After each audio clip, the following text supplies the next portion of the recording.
ظالم جس وقت ظلم کرتا ہے نا، اس وقت وہ یہ سمجھ بیٹھتا ہے کہ میں ہمیشہ اسی طاقت میں رہوں گا۔ ظالم جب ظلم کرتا ہے تو وہ سمجھتا ہے کہ شاید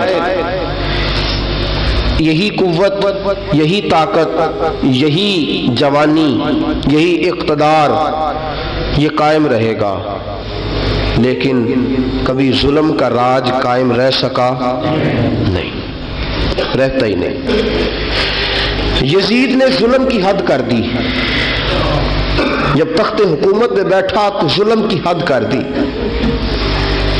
حد کر دی اس نے سمجھا تھا کہ شاید یہ اقتدار میرے پاس رہے گا، شاید یہ تخت جو میں نے سجایا ہے اس پہ سجا رہوں گا، بنا رہوں گا، قائم رہوں گا۔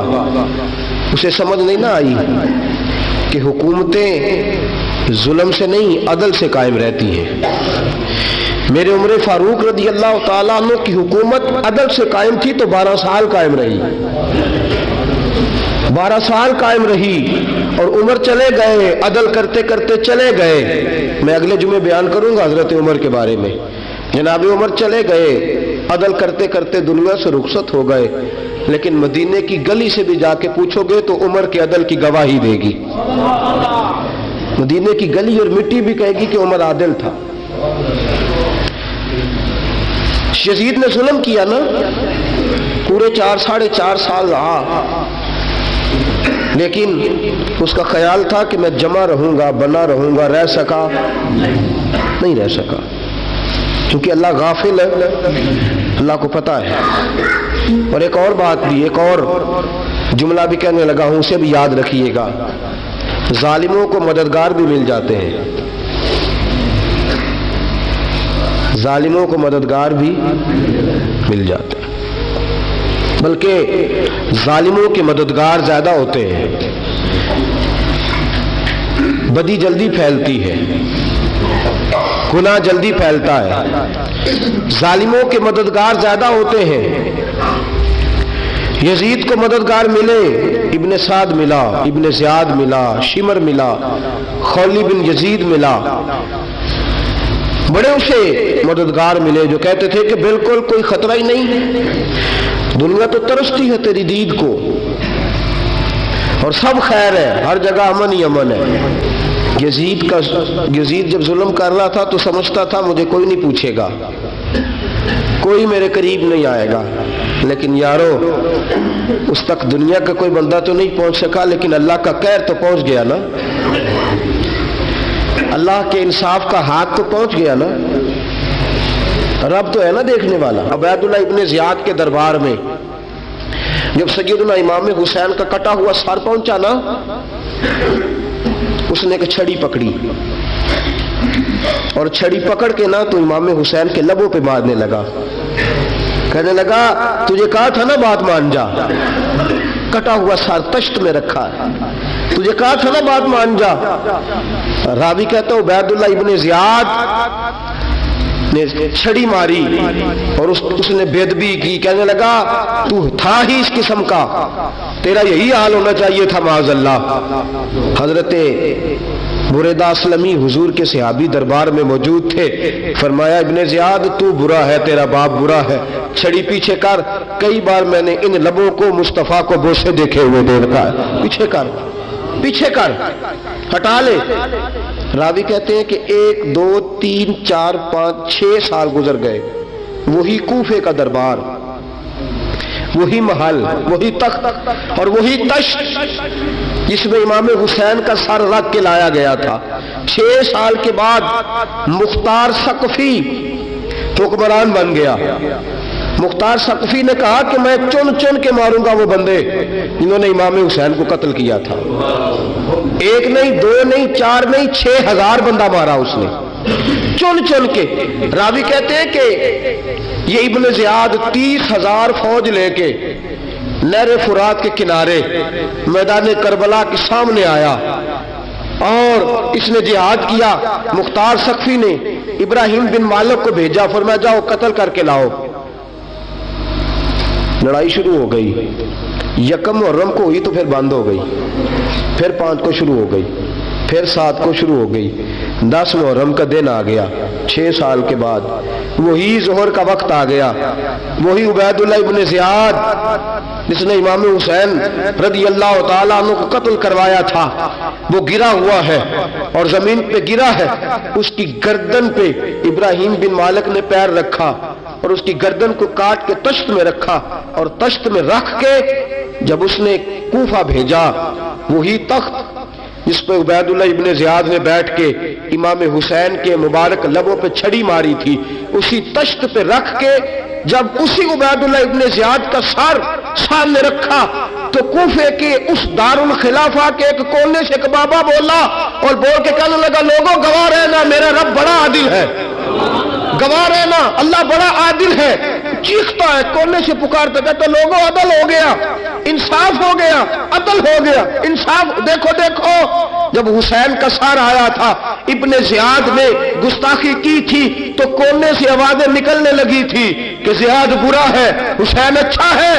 آج ابن زیاد کا سر آیا ہے، آواز پھر کونے سے نکلی ہے، لیکن آواز کیا گونج رہی ہے؟ آواز پھر وہی گونج رہی ہے، ابن زیاد برا تھا، حسین کو اللہ نے بڑی عزت عطا فرما رکھی۔ مکافات عمل، مکافات عمل، اللہ غافل نہیں ظالم جو کام کرتے، اللہ غافل نہیں۔ 6 سال کے بعد وہی دن، وہی وقت، وہی گھڑی، وہی لمحہ، وہی سارا نظام، وہی دربار، انسان ڈرتا نہیں، انسان باز آتا، عبرت پکڑتا۔ ابن زیاد اس وقت کہتا تھا کہ میں جاؤں حسین کے پاس، یہ میں جو ہوتی ہے یہ مروا دیتی ہے۔ شیطان نے کہا تھا انا خیر منہم، میں بہتر ہوں، بس ختم ہو گیا، ختم ہو گیا۔ ابن زیاد قتل ہوا، وہی تاریخ، وہی زمانہ، اللہ کریم نے اس کو ذلت کی موت دی، مرا، اور 30,000 فوج لے کے نکلا تھا، پھر بھی بچ سکا نہیں۔ یہ ابن زیاد کا حال ہوا۔ ابن سعد صحابی کا بیٹا تھا، نبی پاک علیہ السلام کے پیارے صحابی کا بیٹا تھا، جناب سعد بن نبی وقاص کی اولاد تھی۔ لیکن یاد رکھنا، اگر ایک صحابی کا بیٹا یزید بن سکتا ہے تو دوسرے کا ابن سعد بھی بن سکتا ہے۔ اور صرف یوں ہی توجہ نہ کیا کرو، ابو جہل کا بیٹا بھی تو صحابی رسول بن گیا تھا نا۔ یخرج الحی من المیت ویخرج المیت من الحی، رب فرماتے ہیں میں زندوں سے مردے اور مردوں سے زندے نکال دیا کرتا ہوں۔ میں کبھی کبھی کعبے کے اندر بت بھی رکھوا دیتا ہوں، گھر میرا اور میرے ہی شریک اس گھر کے اندر راج کرتے رہتے ہیں، میری بے نیازی ہے، کچھ کا کچھ کر دیتا ہوں۔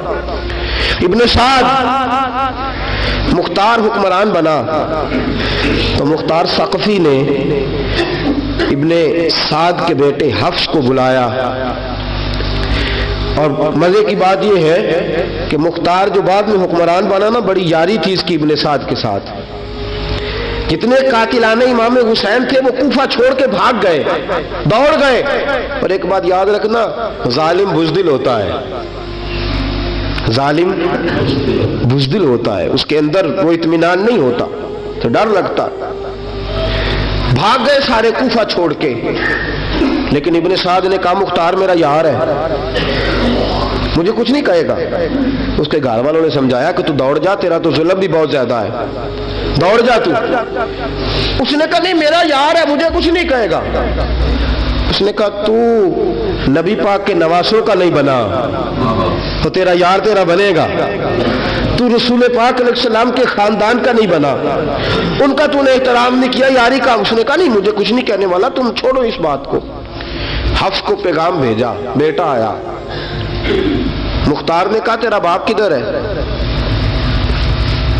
اس نے کہا جی ابا جی اب باہر نہیں نکلتے، بس گھر کے کونے میں بیٹھ کے اللہ اللہ کرتے ہیں۔ اس نے کہا اچھا کیا کرتے ہیں؟ کہا جی گوشہ نشین ہو گئے۔ اس نے کہا اب تیرا باپ گوشہ نشین ہوا ہے؟ اب گوشہ نشین ہوا ہے؟ بھیڑیے سے لومڑی نے کہا کہ جاؤ شکار کر لو، تو بھیڑیا کہنے لگا بوڑھا ہو گیا تھا نا، بھیڑیا کہنے لگا نہیں میں نیک ہو گیا ہوں، میں نے شکار کرنا چھوڑ دیا ہے۔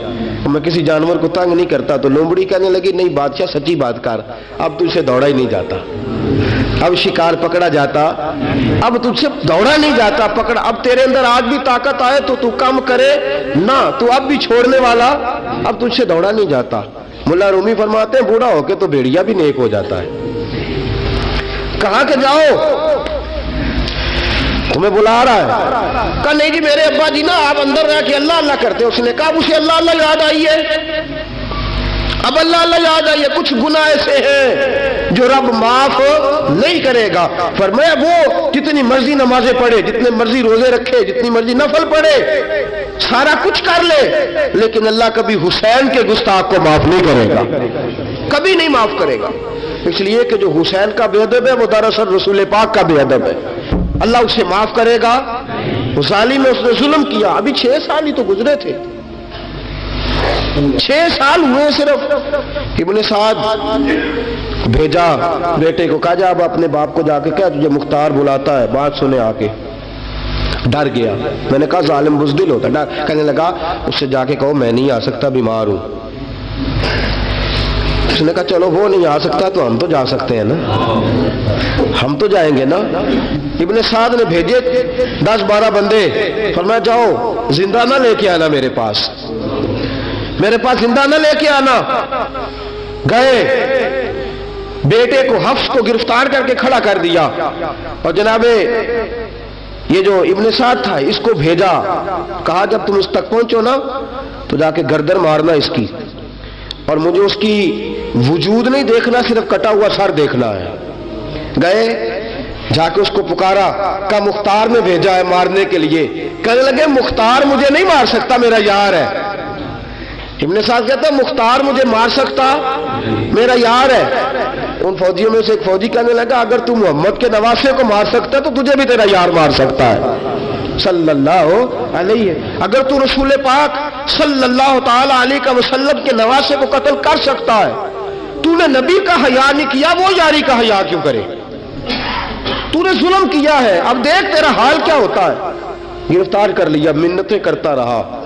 تاریخ ابن سعد کو بتا رہی تھی کہ ابن سعد تو ہاتھ باندھتا ہے، پاؤں پکڑتا ہے، ذرا یاد کر میدان کربلا، میدان کربلا تجھے اپنی باری آئی ہے تو تو ہاتھ باندھتا ہے، میدان کربلا یاد کر۔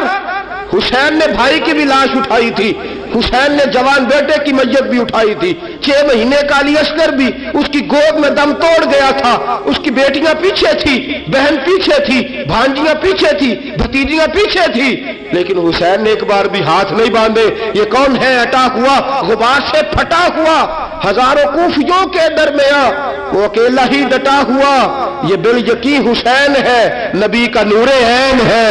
فرمایا یہ وہ میدان کربلا بھی یاد کرنا، تو ظالم تھا نا، معافیاں مانگ رہا ہے۔ حسین رسول پاک کے نواسے تھے، ایک بار بھی معافی طلب، دیکھ منظر یاد کر۔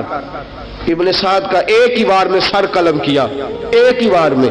امام حسین پہ تو پہلے 82 زخم لگے تھے تلوار کے، 82 زخم تلوار کے، نیزوں کے، اور کئی نیزوں کی انیاں امام حسین کے وجود میں ٹوٹ گئی تھی۔ امام حسین رضی اللہ تعالیٰ عنہ پہلے ڈٹے رہے، جمے رہے، بڑی دیر کے بعد پہلے ہی بار میں گر گیا۔ ابن سعد کا کٹا ہوا سر پہنچا تو بیٹا کھڑا تھا۔ مختار سقفی نے کہا کہ تیرا باپ میں نے مار دیا ہے۔ کہنے لگا کوئی مزہ نہیں رہا زندگی میں۔ اس نے کہا چلو ٹھیک ہے تمہیں بھی مار دیتے ہیں، اگر مزہ نہیں رہا تو مار دیتے۔ کاٹ دیا سر اس کا بھی، دونوں سر کاٹے، تشت میں رکھے، اور مدینہ منورہ حضرت محمد بن حنفیہ رضی اللہ تعالیٰ عنہ جو امام حسین کے چھوٹے بھائی تھے، جناب علی کی دوسری زوجہ کے بیٹے تھے، جناب علی کے صاحبزادے ان کے پاس بھیجے، اور بھیج کے کہا کہ لو ابن سعد کا سر حسین کا بدلہ ہے اور اس کے بیٹے کا سر علی اکبر کا بدلہ ہے۔ جب محمد بن حنفیہ کے پاس پہنچے تو آپ نے فرمایا یہ کمینوں کے سر میرے بھائی کے سر کا بدلہ ہو ہی نہیں سکتے، یہ کہاں حسین کا بدلہ ہو سکتے ہیں؟ وہ حسین ابن علی، وہ حسین ابن علی، حسین ابن علی کی شان رفت کوئی کیا جانے، حسن جانے، علی جانے، نبی جانے، خدا جانے۔ وہ حسین ابن علی کہ باپ جنہاں دا ہر میدان اندر لڑدا رہا سی کل ایمان بن کے، ماں جنہاں دی سجدۃ النساء ہوئے تے نانا عرش تے جاوے مہمان بن کے۔ فرمایا یہ حسین کا بدلہ ہو سکتے ہیں؟ وہ خولی بن یزید، خولی بن یزید جس نے امام حسین کا سر کاٹا تھا، پتہ چلا نا، دیکھیں نا امام حسین کو کتنے موقع ملے تھے کربلا سے جانے کے، پہلے موقع پر ہی اور بن یزید نے کہا کہ امام آپ جانا چاہے تو میں رستے کھول دیتا ہوں، آپ تشریف لے جائیں۔ امام حسین نے فرمایا میں علی کا بیٹا ہوں، دوڑوں گا نہیں، میں دوڑوں گا نہیں، میں نہیں جانے والا۔ خولی بن یزید دوڑ گیا، کوفہ چھوڑ کے دوڑ گیا اور کسی دور دراز علاقے میں جا کے ڈیرا لگا لیا۔ پھر وہاں سے واپس آیا کہ کسی نے کہا امن ہو گیا، آجا، آ گیا دوبارہ کوفے۔ مختار کو پتا چلا کہ آ گیا ہے، پھنس گیا ہے، گھر پہنچ گیا ہے۔ اس کی بیوی جو تھی نا خولی بن یزید کی، بڑی محبت کرتی تھی نبی پاک کے خاندان کے ساتھ، حضور کے خاندان کے ساتھ بڑی محبت کرتی تھی، اور محبت والوں کا انداز پتہ کیا ہے؟ رنگے چمن پسند، نہ پھولوں کی بو پسند، ہم کو ہے وہ پسند جسے آئے تو پسند۔ یہ انداز ہے، انداز محبت یہ ہے کہ نبی پاک کا غلام نہ ہو، سگا چچا بھی ہو تو مانتے نہیں، غلام نہ بنے، سگا چچا بھی ہو تو مانتے نہیں، اور نبی پاک علیہ السلام کا غلام ہو، چاہے حبش کا رہنے والا بلال ہی کیوں نہ ہو، سردار مانتے ہیں۔ یہ انداز محبت ہے۔ وہ بیوی بڑی محبت کرنے والی تھی، اس نے پیغام بھیجا، اس نے کہا آ گیا ہے گھر، بندے بھیجے، کہا جاؤ خولی کو پکڑ کے لاؤ۔ مختار نے کہا جلدی لاؤ، حکمران نے حکم دیا لاؤ، پکڑ کے گئے، گھر کے اندر گئے تو چھپ گیا۔ چھپا کہاں؟ ٹوکرے کے نیچے۔ میں نے کہا ظالم بزدل ہوتے، ایک ٹوکرے کے نیچے چھپ گیا۔ بیوی سے کہنے لگا، ان سے کہنا میں گھر کوئی نہیں، ان سے کہو میں گھر نہیں۔ بیوی کہنے لگی چلو ٹھیک ہے۔ دروازے پہ گئی، وہ کہنے لگے ہم خولی بن یزید کو گرفتار کرنے آئے ہیں۔ منہ سے پکار کے کہنے لگی گھر کوئی نہیں، منہ سے، اور ہاتھ کے اشارے سے کہنے لگی وہ ٹوکرے کے نیچے چھپا ہوا ہے۔ منہ سے کہنے لگی کوئی نہیں گھر، تاکہ سن لے، اندر سن لے۔ منہ سے کہنے لگی کوئی نہیں، ہاتھ کے اشارے سے کہنے لگی چھپا ہوا ٹوکرے کے نیچے۔ گئے، جا کے ٹوکرا ہٹایا، اپنے پاس بہت ساری دولتیں اور جائیدادیں وہ ساری دے دی۔ کہنے لگا یہ میرے پاس کتنا پیسہ ہے، یہ بہت سے کاغذات ہیں، یہ کتنے زیورات ہیں، لے لو، مجھے چھوڑ دو۔ انہوں نے کہا وہ حکومت کدھر ہے جس کے لیے تم نے حسین کا سر کاٹا تھا؟ کدھر ہے وہ تمہارے تخت، اور کدھر گئی وہ تمہاری سلطنتیں، اور کدھر گئی وہ تمہاری دولت اور اقتدار، اور کدھر ہے وہ تمہارا اسلحہ جس کی بنیاد پر تم نے رسول پاک کا خون میدان کربلا میں بہایا تھا؟ وہ ہمارے سامنے لے کے آ۔ کہنے لگا یہ تھوڑے سے انعامات جو میں نے اکٹھے کیے تھے، یہ دنیا کی گندی دولت، اس کے لیے میں نے میدان کربلا میں امام حسین کا مبارک سر مبارک تن سے جدا کیا تھا، لے لو، مجھے چھوڑ دو۔ انہوں نے کہا نہ دنیا میں لے تجھے چھوڑیں گے، اور نہ اللہ ہی تجھے قیامت کے دن چھوڑے گا۔ گرفتار کر کے لائے، گرفتار کر کے لائے۔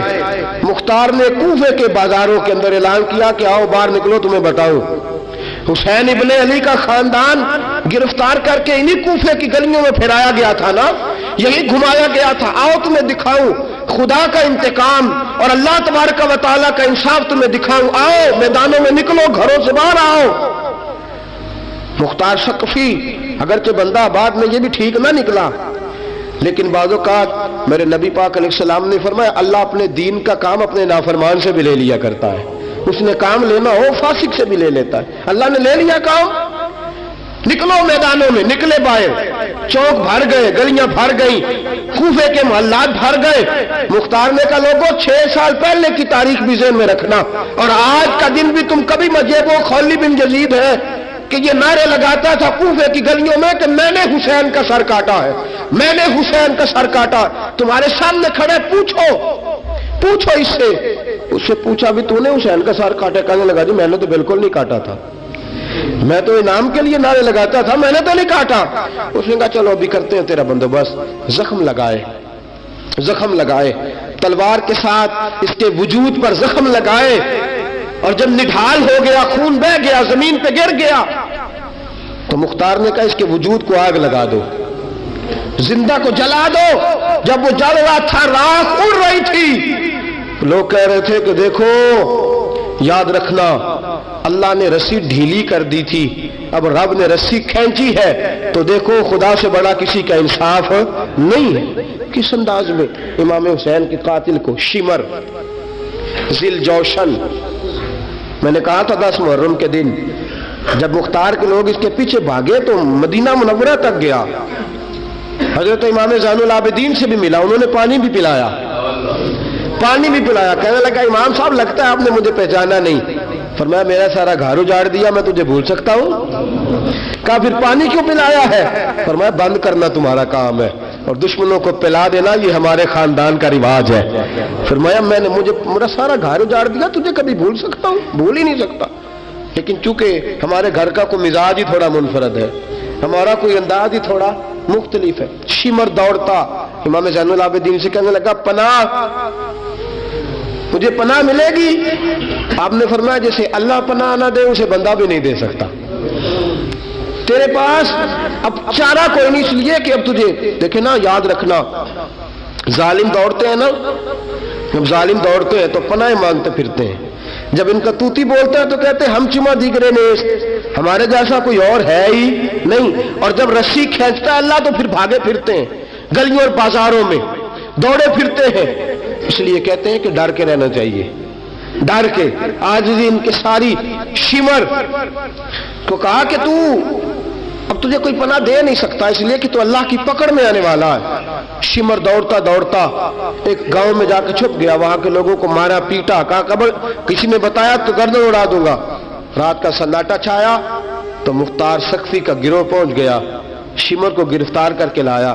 مختار سقفی نے کہا کہ اس کے نا ہاتھ اور پیر باندھو، یہ پانی بند کرتا تھا میرے امام کے بچوں پر، یہ پانی بند، اور نعرے لگاتا تھا، کھڑا ہو کے کہتا تھا کہ امام پانی جانوروں کو دوں گا، درندوں پرندوں چرندوں کو دوں گا، لیکن اگر علی اصغر مانگے گا تو پھر نہیں دوں گا، علی اکبر مانگے گا تو پھر نہیں دوں گا، عباس مانگیں گے تو پھر نہیں دوں گا، اگر زین العابدین مانگیں گے تو نہیں دوں گا، سکینہ شہربانو اور زینب کو پانی نہیں ملے گا، باقی ساری کائنات پیے گی، آپ کو نہیں ملے گا۔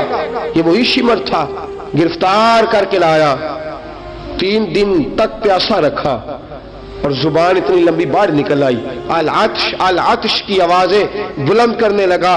کہا جناب اس کا کرنا کیا؟ کہا اس کے ہاتھ باندھ دو، پیر باندھ دو، اور جو بھوکے کتے ہیں نا، جن کو کئی دنوں سے میں نے بھوکا رکھا ہوا ہے، وہ کتے اس پر چھوڑو، اور جب کتے اس کا گوشت نوچے تو کوفے کے بازاروں میں اعلان کرنا کہ جو نبی پاک کی اہل بیت کا گستاخ ہو اسے اسرائیل بھی جان نکالنے نہیں آتے۔ کتے نوچتے ہیں، تڑپتا ہے لیکن جان نکلتی۔ کہا آؤ دیکھو آ کے یہ میت کسی بے ادب کی منہ دکھانے کے قابل نہیں ہے، ان کے دشمن پہ لعنت خدا کی، رحم پانے کے قابل نہیں ہے۔ فرمایا دیکھو جان بھی نہیں نکل رہی۔ فرمایا یہ وہ ہے جس کو 2 گز زمین بھی نہیں مل سکی، کتوں کے پیٹوں میں اسے جگہ ملی ہے، یہ وہ تھا۔ تو جناب امام حسین رضی اللہ تعالیٰ عنہ کے خاندان پہ پانی بند کرنے والا تھا۔ میرے عزیزو دیکھو، رب فرماتا ہے کہ میں کبھی کسی ظالم سے غافل